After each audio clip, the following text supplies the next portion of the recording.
Good evening and welcome to Poland Daily, the first English news program in Poland. I'm your host, Benjamin Lee.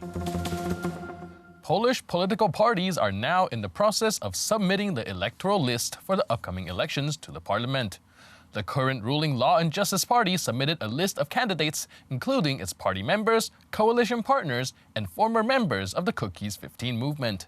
Even before the publication of the letter, Deputy Prime Minister Jarosław Gowin made clear his confidence in the list of candidates, which he believed would ensure the ruling party's victory and majority in parliament. Bardzo ciężko pracowaliśmy nad tym.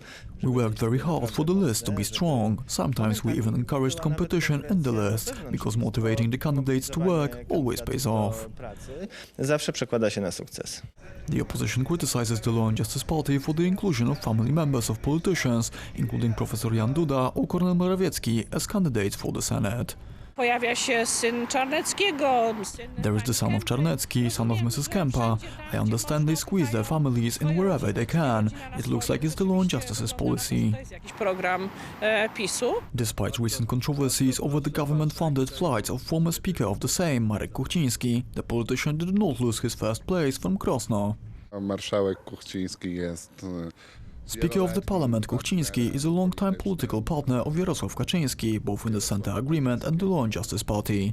You simply don't get rid of such partners. W Prawie i Sprawiedliwości. The Civic Coalition Civic Platform is to announce its list on Monday. Following the National Electoral Convention of the Polish People's Party in Płock, leaders of the electoral lists of the Polish coalition were presented. The Liberal Party recently joined forces with the Cookies 15 movement, with Paweł Kukiz set to be the number one of the list on the Opol. Giving a speech at the Polish People's Party's convention in Płock, the leader of the party stressed that the Polish coalition wasn't created against anyone. We're not anti-law and justice, we're not anti-opposition, we're not against, but for strong Poland, democratic, just and for everyone. After Kosiniak-Kamysz, the leader of the Cookies 15 movement, Paweł Kukiz, also gave a speech, during which he didn't hide his emotions as well as satisfaction for reaching a compromise with the Liberal Party concerning a shared electoral list. Władek, I sincerely thank you and the entire Polish People's Party for signing this agreement. The agreement which will educate our citizens and which will come to life. If we make these postulates come true, and let me remind you, no other party wanted to write them into their programs, we will get rid of the pathology in every political party. That's why all the other parties were scared to include them. It's simple. Then the number ones on electoral list of the Polish coalition were announced.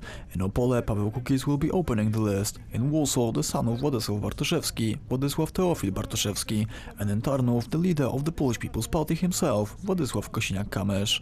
Agnieszka Ścigaj from the Cookies 15 movement, who candidates from the first position in Krakow, believes that a big part of the voters expects a central party. We don't expect to get above 5%, we expect to get above 10%, to have a direct influence on the Law and Justice, which will probably win these elections.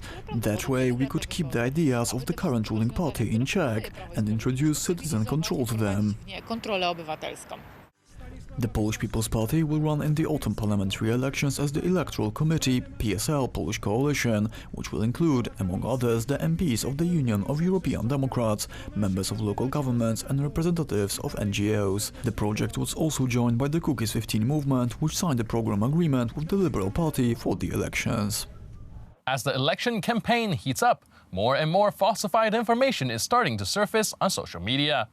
A post made by Civic Platform MP Cezary Tomczyk has stirred up controversy when it showed a picture of the leader of the Law and Justice Party, Jarosław Kaczyński, standing first in line ahead of President Duda to lay wreath, allegedly during the recent military parade on the Polish Armed Forces Day. It turned out, however, that the picture is a year old and from a ceremony commemorating Kaczyński's late twin brother, former President Lech Kaczyński. Poland in 2019 on one picture, the fall of Andrzej Duda. to jest właśnie taki przykład. It's yet another example of fake news, which was supposed to divert everyone's attention from what's really important, what can really affect our everyday lives, what can really influence how Poles will vote based on real facts, knowledge and political programs. Its goal was to divert the public from this discussion.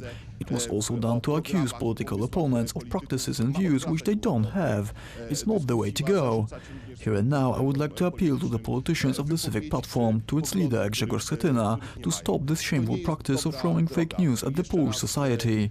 It's something Poles don't deserve. The Polish citizens deserve to be represented by serious politicians who talk about serious matters in a serious manner, and not to be misled and lied to about what's happening in our country. It's actually offensive to all our citizens. Polacy zasługują na to, żeby reprezentowali ich poważni politycy. The Spanish NGO vessel Open Arms, with 134 African migrants on board, is waiting for the Italian Minister of Interior, Matteo Salvini, to allow it to dock in Italy. Salvini has so far remained firm in his opposition, despite representatives of the NGO stating that the situation on board is getting out of control. Oskar Kamps, the director of Open Arms, states that he cannot guarantee safety on board any longer. The Open Arms situation is out of control. It is outside our possibilities to control. Yesterday we communicated to Spanish President Pedro Sanchez and Chancellor Angela Merkel, French President Emmanuel Macron and European Parliament President Dario Sassoli, as well as all the Italian authorities that starting from today we cannot feel responsible for guaranteeing the safety of any of the 134 people that we have on board the Open Arms, nor of the 19 volunteers who are seized in the Open Arms. It is now impossible to maintain the calm. Whenever collective actions occur, we could not stop them. There are many ways to damage yourself in a ship like Open Arms, and there are hundreds of ways to commit suicide on board. Yesterday, Kamps stated that the NGO vessel will enter an Italian port without permission if they deem it necessary for humanitarian reasons. Yes, if it will become a humanitarian issue and if we deem it necessary to enter a port, we will. At the moment, we are at a crisis point. We are really in crisis. We are talking to the emergency services to keep evacuating people for psychological reasons. Unfortunately, every evacuation, every slight change creates a different equilibrium on board, and it becomes difficult to control. It is an indication of the level of the psychological stress. France, Germany, Romania, Portugal, Spain and Luxembourg have said they will help relocate the migrants, but the reaction from Salvini's Interior Ministry was skeptical. That's it for today. See you next time on Poland Daily. But stay tuned for the Poland Daily Weather Report, followed by the Poland Daily Business section.